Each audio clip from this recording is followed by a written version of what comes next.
All right, welcome back to another episode of the Heart Podcast. My name is Jagraj Singh Lalli. As always, a pleasure to have all of our viewers joining us, and it is an even bigger pleasure. Joining me today on the show is one of who I consider one of my great friends in Jordan Dobrew, the new play-by-play voice for the North Van Wolfpack of the PGHL. Jordan, how's it going? Thanks so much for joining me. I'm doing good, Jag. Just getting the summer almost ending here. We're getting ready for training camp and preseason in North Van.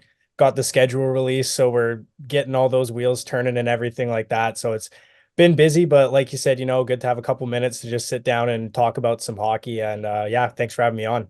For sure. And before we even dive deep into the hockey sort of aspect, just how is your off season going for you and of course your family and everything else that's going on? It's been good so far, not as hectic as the on season usually is, as the hockey season usually is. So it's been good to, be able to sit back for the summer, kind of work on hockey, but not at the rink, kind of just work remote. Get on the golf course a couple times this summer, looking to go a couple more times. So, just having a nice chilled, laid back summer before everything starts ramping up again. And for those of our viewers that do not know, you actually are taking part in BCIT's Radio Arts and Entertainment program. You know, I just graduated from the broadcast journalism program as well. BCIT is a great school to have for many people similar to us looking to go down that career path of broadcasting. So you're not new to the hockey industry, Jordan, as you started off your career with the Fraser Valley Thunderbirds, obviously. Just how did that opportunity come about, and what was it like working with the Thunderbirds? So it's actually funny. So it even goes back to basically starting my career in broadcasting. I was in grade 12 and a good friend of mine, Joey Pitt, who you know quite well as well. We'd just come back in contact again because I was doing a school project on kind of just working social media and all that kind of stuff in hockey. And I just kept talking to him because he was my mentor on the project. And eventually one day he had to do a PA gig for the Abbotsford Canucks the same day the Fraser Valley Thunderbirds were playing. And he just sent me a text and he's like, "Hey, you want to call the Thunderbirds game today?" And I was like, "Sure." So I called my first game, fell in love with it, ended up working with the Thunderbirds full time the next season with all three of their programs, the 15s, 17s, and 18s. And yeah, man, it was an absolute blast. The Thunderbirds are a great program, especially for someone just trying to get their feet wet in broadcasting. It's not that much of a high level play as you would see, in juniors or even the professional ranks and everything. It's a midget team, bantam team. So it's a great way to kind of just get your feet wet, find out who you are as a broadcaster as well, find your flow and everything like that. And yeah, it was a blast. Obviously just had my last season with them then as I move on in my career, but yeah, I'll definitely never forget my time with the Thunderbirds. Backtracking a little bit, how did your career in broadcasting get started? What inspired you to pursue this path? So growing up, I was always the kid when you played road hockey. I was the play-by-play guy. I was always the Crosby gold medal. He shoots, he scores. I was always that kid, and I feel like that's where it kind of starts for almost every broadcaster.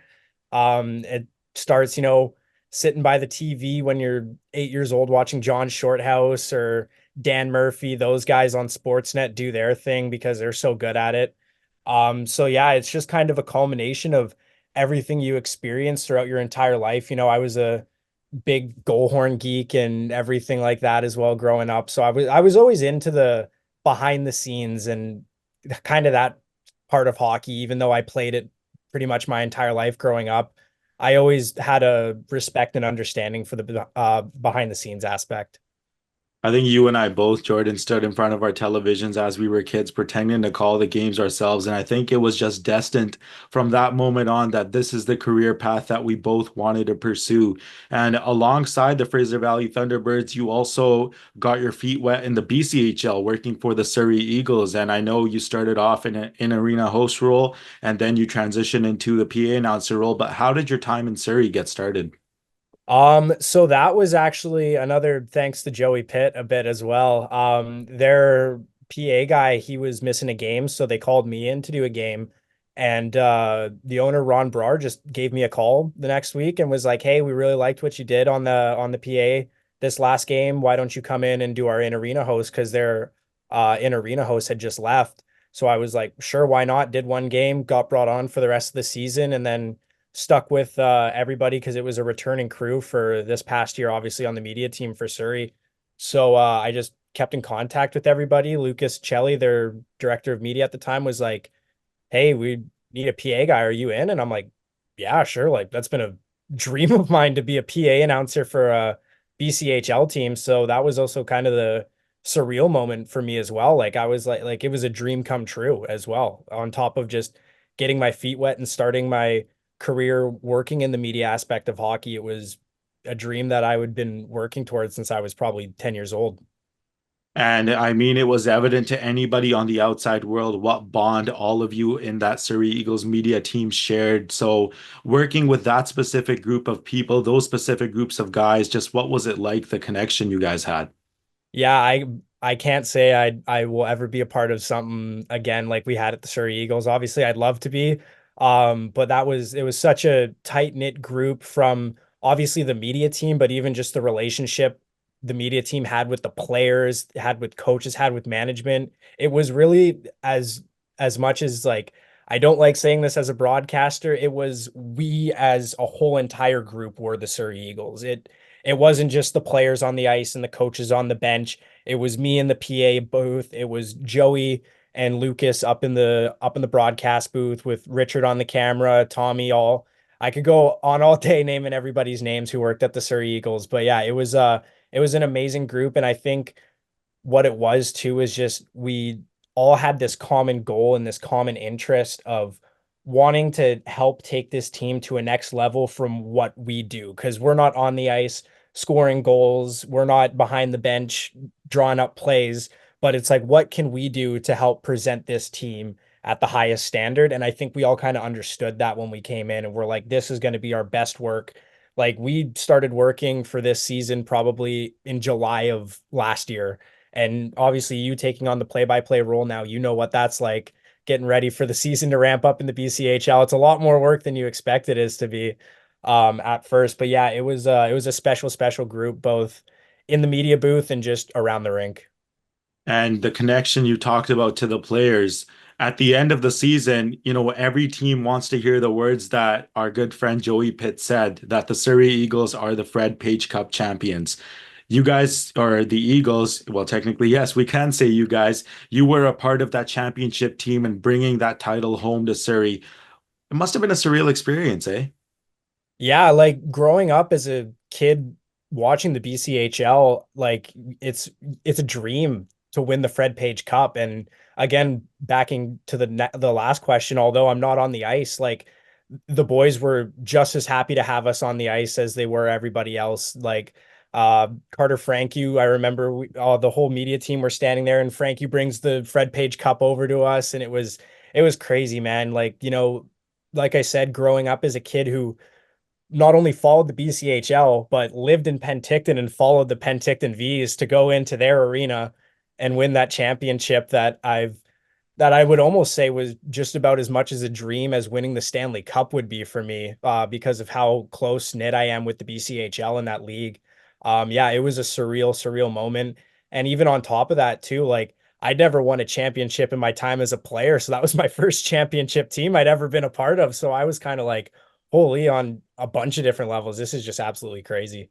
No, and I mean we were talking about it, a couple of days ago with Richard. I was talking about it and he made mention of the Coquitlam Swamp Donkeys, the team that some of the media guys are a part of. And just seeing the bond that you guys shared not only in that booth but outside of it as well. It really is inspiring to, I think, whoever you can really mention works on it, whoever works on a team, it really is inspiring that we want to have as close knit of a bond that you guys had. So, just summarizing with the Eagles, Jordan, I can definitely say we've got some pretty big shoes to fill this year, carrying forward the legacy that yourself, Joey, and Lucas obviously left, right? But I think just the fact that you and I, and of course me, Joey, Lucas, all of us, how close we really are. We're all broadcasting brothers. I like to call it that at the end of the day. We're all brothers at the end of the day, right? We share that common passion for broadcasting, and that is really what at the end of the day unites us, aside from our love of WWE, which we'll get into later on.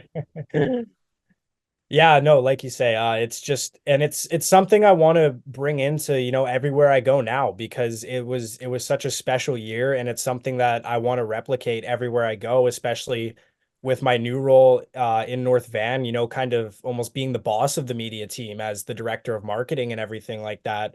It's definitely something I want to continue to bring everywhere I go, just bring that energy where you show up to the rink, you got a smile on your face, you're working with your best friends every single day. And as a former player, like, I look at it as this is my new career in hockey, like this is my team. These are my teammates, my broadcast brothers, as you say. These are my teammates, So that's just kind of what I saw it as last season. And I know you guys will do a great job of continuing that in Surrey.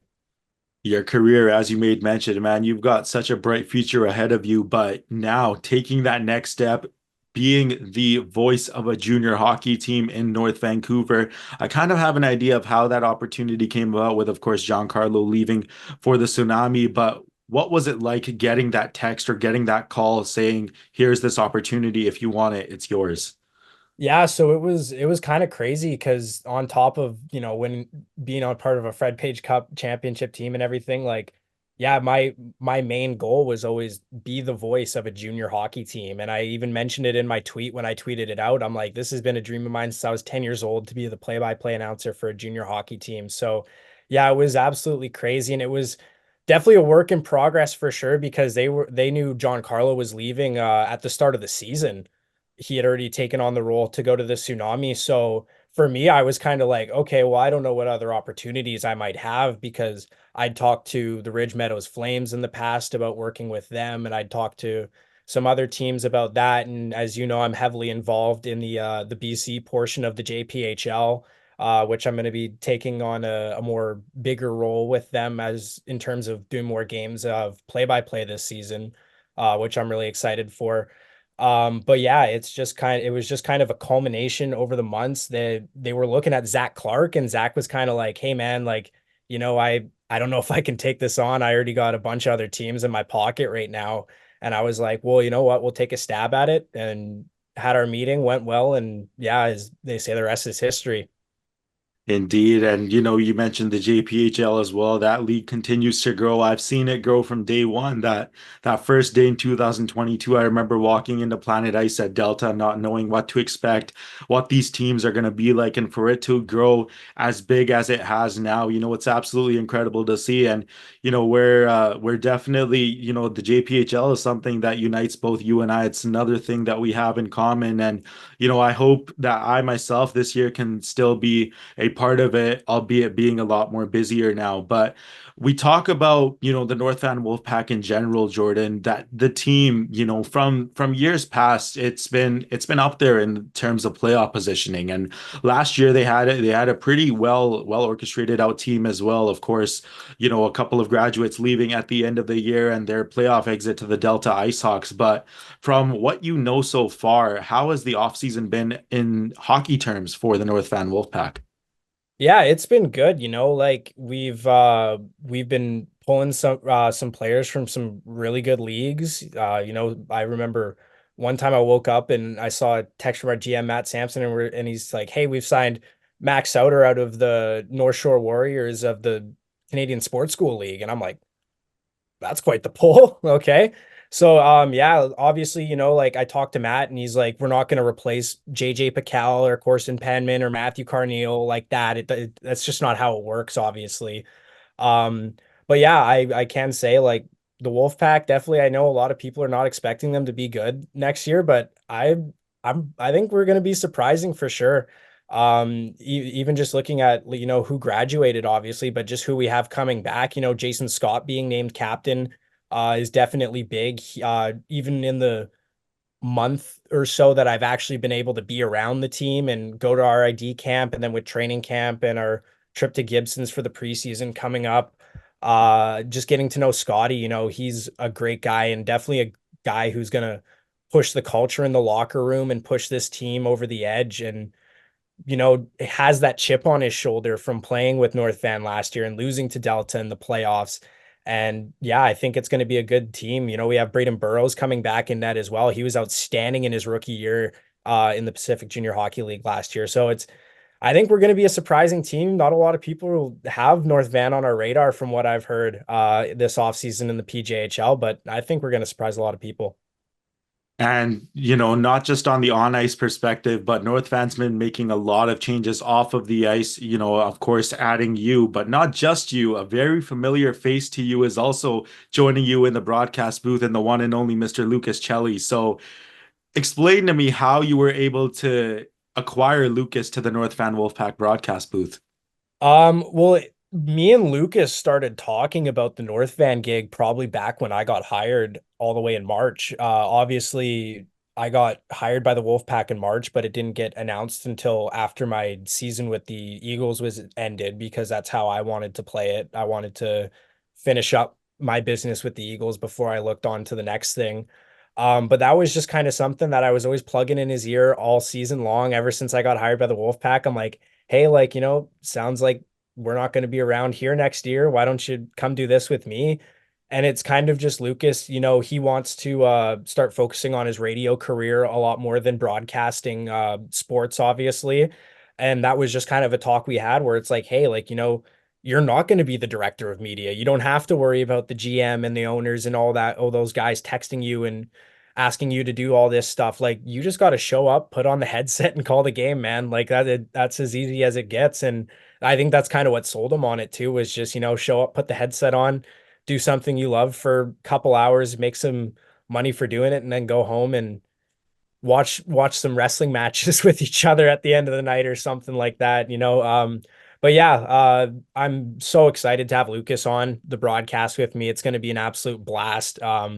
Obviously someone who I consider a close friend in this industry, just the times we've spent at the rink and spent at anybody's houses, like I said, watching wrestling or playing video games or what it is.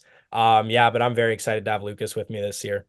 What can we expect to happen in the North Van Wolfpack broadcast booth? Any sort of segments you guys have planned? Any new ideas that you guys got running? Well, he was planting some ideas in my ear. I don't know if I can say yet what we got yet. I know I'll be stealing Joey Pitt's gig in the first interview intermission, but that's pretty cookie cutter for a broadcast. But yeah, it's not even just what we're planning on the broadcast, it's what we're planning to happen around Harry Jerome Arena this year.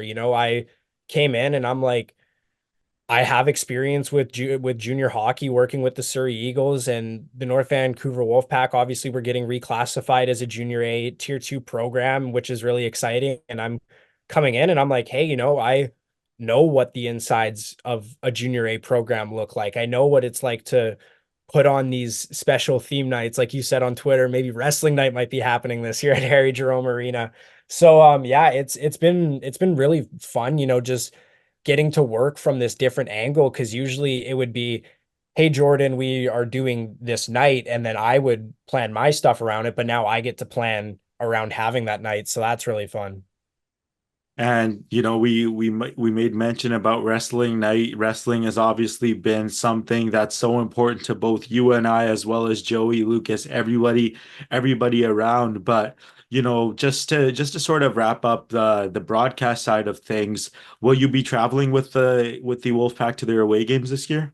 So I'll be going to Gibson's with them for our doubleheader preseason. We play 2 games against the Coastal Tsunami, so I'll be on the road with them. Not sure if I'm broadcasting. Might be, maybe I'll hop on the call with John Carlo if we can't do a dual broadcast or whatever. And then as for road games, I'll have to see, because like I said, I'm taking on a bigger role schedule wise with the JPHL this year. But maybe playoff games like John Carlo had last year, I'll be on the road with the Wolfpack. Obviously, the PJHL is a bit more condensed than the BCHL is in terms of travel and travel costs, so it won't be too hard for me to get around the league this year, but I'll definitely be seen at away games for the Wolfpack this year, whether I'm calling the game or just sitting in the stands, or who knows, maybe even doing a segment with you and Steve at Richmond, or you're not with Richmond anymore. Or yeah, just anywhere I'll be around the PJHL this year. It's a league I'm involved in now, and I'm gonna try and put my face out there in this league as much as I can.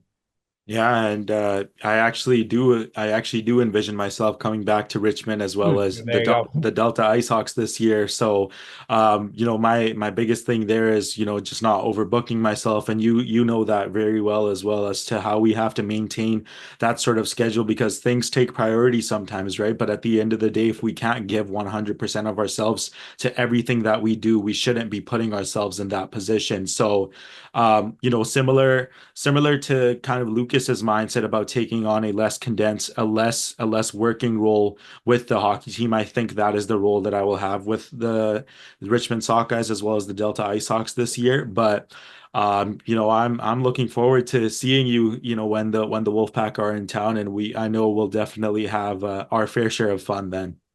Oh yeah, for sure. Yeah, no, I'll be around the PJHL this year for sure. Like I said, it's condensed travel wise for me. I'm in Coquitlam, so that's kind of almost looking at the PJHL map. It's almost the center of the league, pretty much in terms of geography speaking. So yeah, I'll definitely be around away games this year, whether it's at Mineral or Delta. I'll be around.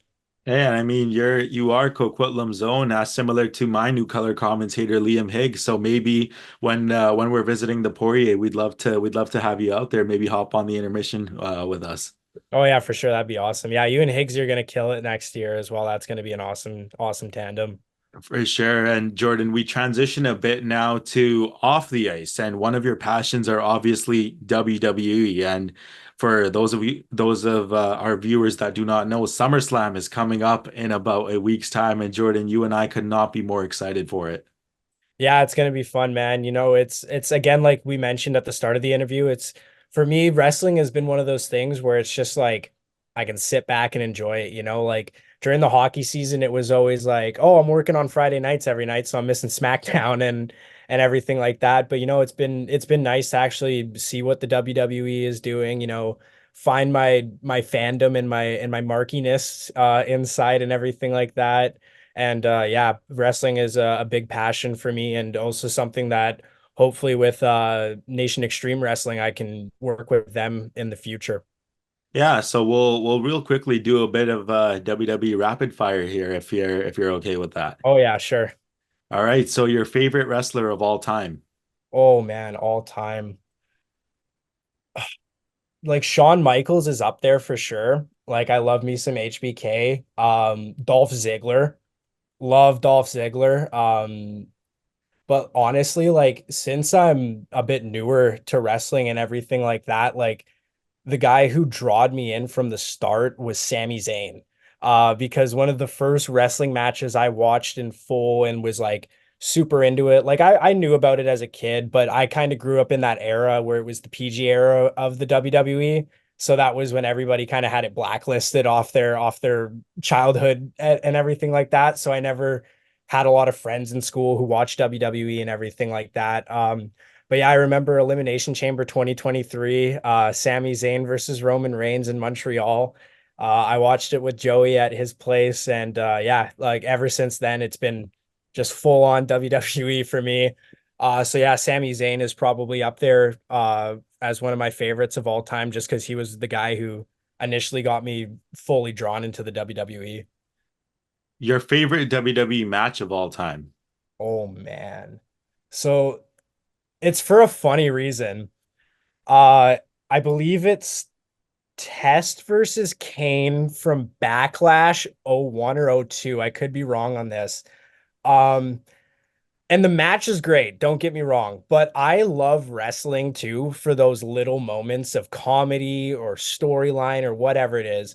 So Test gets the win over Kane, and Kane decides to hit the ref with three choke slams and a power bomb post match. And that's why it's my favorite match of all time because Kane's 7 feet tall, the ref 5'6". He took the hardest bump I've ever seen a human being take. He Vader bombed him onto the canvas, and it was like it's one of those moments where, although it's an old match, I just rewatch and rewatch and rewatch, and I'll watch the whole match just to get the payoff of that one moment. So I'd say probably Kane versus Test from Backlash is one of my favorites of all time for that moment. Any particular wrestling moment that stood out to you? Going back, Elimination Chamber 23. Obviously Sami Zayn.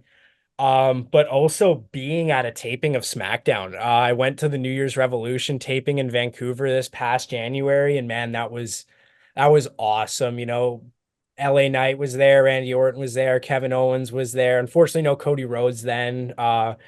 And that was the episode right after The Rock came back and cut the promo on Raw day one about sitting at the head of the table. So we were all thinking The Rock was going to come out that night. And that was just a super fun night. Got to see Rhea Ripley in a dark match and Drew McIntyre in a dark match. That was super fun. So that's definitely a moment that sticks out for me. Let's get a couple of your predictions for SummerSlam next week. We'll start off with Rhea Ripley versus Liv Morgan for the Women's World Championship. So it's a toss up, obviously. I've been really liking what Liv Morgan's doing. Like everybody else, I'm absolutely drawn into the the Dominic Liv Rhea love triangle storyline they got going on right there. I think Liv retains because I think Dom's gonna switch up at SummerSlam. I agree. I think there's gonna be a lot of turns at SummerSlam. The only problem with me thinking that is I know the WWE pays attention to what people comment on their social media and they take that into account as well. So I don't want to say for sure, but I'd say Liv Morgan retains due to something from Dominic Mysterio. And I'd say he plays it off as accidental, but we all know he's on Team Liv. Damian Priest versus Gunther for the World Heavyweight Championship. So that's a tough one. And I think that's one of the toughest ones of the night because it goes either way, right? You either got Gunther, who's just coming off the most historic Intercontinental Championship reign of all time. And you got him going against Damian Priest, who looks like a good champion. One week he looks good, the other week he's all right. People have had their problems with Damian Priest. Obviously, Money in the Bank comes up. I don't think that was really his fault. I think Drew's music was supposed to hit at the two, and that was supposed to stop the ref from counting. But besides that, like I do think Damian Priest retains because I think Gunther's just so fresh off losing the IC title. And I think it's the reason they didn't rip it off Sami Zayn at Money in the Bank. And another reason why he might retain as well. If that was a question you had, I think Sami Zayn probably might retain at SummerSlam as well. And we'll go into that when you ask me that because I have a feeling that's on the horizon as well. But as for Gunther and Damian, I think Damian will retain because I think there's more with Seth and Damian down the line after he's done with Drew and Punk. Cody Rhodes versus Solo Sikoa for the undisputed WWE Championship. So Cody's winning, but Roman's gonna help him out. And I know every one of us thinks it. I know every one of us thinks it, but it's just like it's writing on the wall, right? Like it's like Roman's been out and Solo's been talking to him. It's like, no, you haven't. Like, we all know you haven't. They basically killed off Paul Heyman from WWE TV for the past month here after they put him through the table. So I think Cody wins, and I think Roman helps him retain. The only problem with that is where do you go from there? Because Roman's been such a good heel as the tribal chief, where it's like, okay, does he kind of tweener where he wants to fight off this new bloodline and then help the good guys? But I think Cody will retain because I don't think WWE is going to rip that off him until probably WrestleMania 41 or 42, probably. I mean, when you really think about it, though, I think there's also the possibility that Cody Rhodes retains via, let's say, a roll up, for example. He's attacked by the bloodline afterwards, and this wouldn't be Roman technically coming out for the save, but he'd be coming out to confront this new bloodline because let's not forget, they took out Jimmy Uso, they took out Paul Heyman, Solo crowned himself as the new tribal chief, and now Roman has to come back and fight for what's his.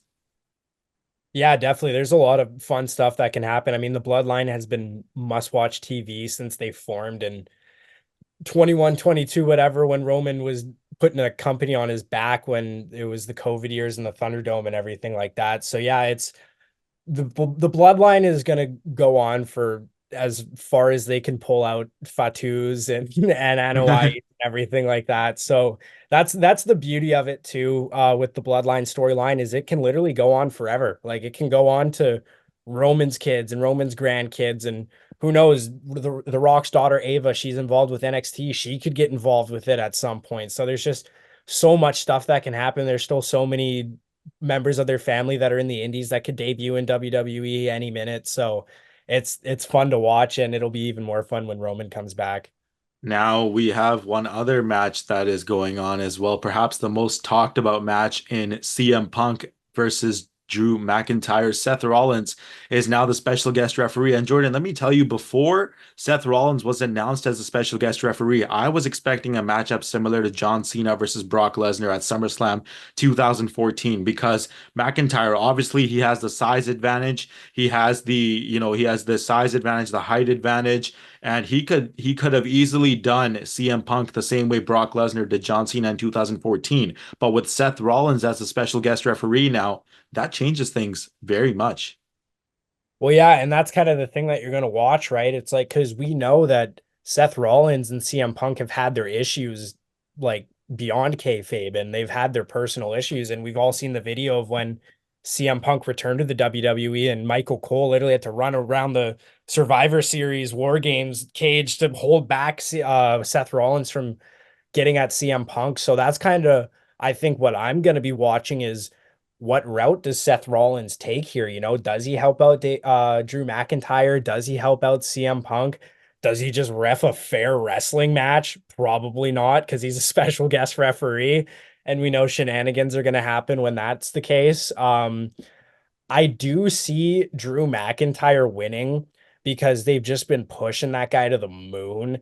And I think he's going to go for that world heavyweight title because sure, he can be mad at CM Punk all he wants, but at the end of the day, it's Drew. Damian took that title off you. Sure, CM Punk beat you up post match at WrestleMania, but you walked up to him. You started getting in his face. So it's kind of a you got what you asked for, Drew. And it's like now you're seeing the repercussions of it. But I also just absolutely love Drew McIntyre and what he's been doing in this. I've been calling it the Drew McIntyre Revenge Tour. You know, you got the Liv Morgan Revenge Tour, you got the Drew McIntyre Revenge Tour. So yeah, I think Drew McIntyre is going to beat CM Punk, and as well as just hoping CM Punk doesn't get hurt because man, as good as promos he's been doing, seeing him on the shelf since the Royal Rumble has definitely been tough. And I know that you and I will be looking to get together to watch SummerSlam. It's always nice to watch these events when you have people who share the same passion, the same love for the sport as you do. So I'm hoping that a few of us can get together and watch SummerSlam together. Oh yeah, for sure. Yeah, I mean, one of my wrestling guys has gone to West Kelowna now, and Joey. So that was my main guy. So yeah, definitely we'll have to get together for SummerSlam. It's gonna be fun. LA Knight's gonna win the US championship. I know you didn't ask me about that one, but that's happening. So yeah, so it'll definitely be fun. And it's WrestleMania 2.0, as I call it. Like it's the other WrestleMania, so it's gonna be a blast. And before we do wrap things up, Jordan, I wanted to ask you this. Do you have any message to the family and the friends and the players of the North Van Wolfpack community?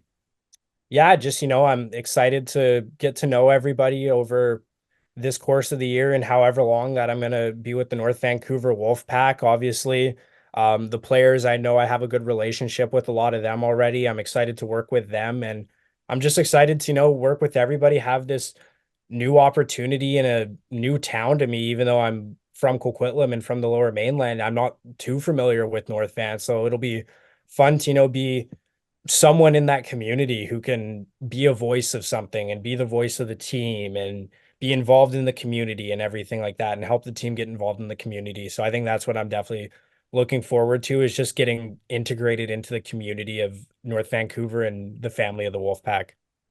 Jordan, I appreciate you so much for taking the time out of your day to joining me on the show. It was an honor and a pleasure to have you on. We're seemingly weeks away from the start of the PJHL preseason. August 22nd is the first date. I think the Richmond Sockeyes play that day, but it only feels like we only have a few days left. And I can't wait. I can't wait to see you in and around a PJHL rink this season, man. You're gonna kill it. I know you are. You've been working so hard to get to where you are now, and I'm excited to see where you can go.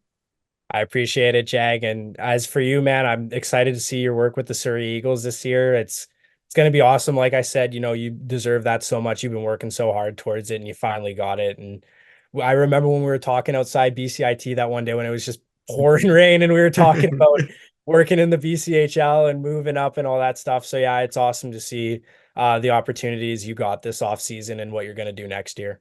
For sure, Jordan. I think we might have to film a SummerSlam reaction video here fairly soon, the day of. Yeah, we might have to do that for sure. We might have to. That is Jordan Dobrew, the brand new voice of the Pacific Junior Hockey League's North Van Wolfpack. If you like this episode, please make sure to like, subscribe, and share, and we'll catch you on the next one.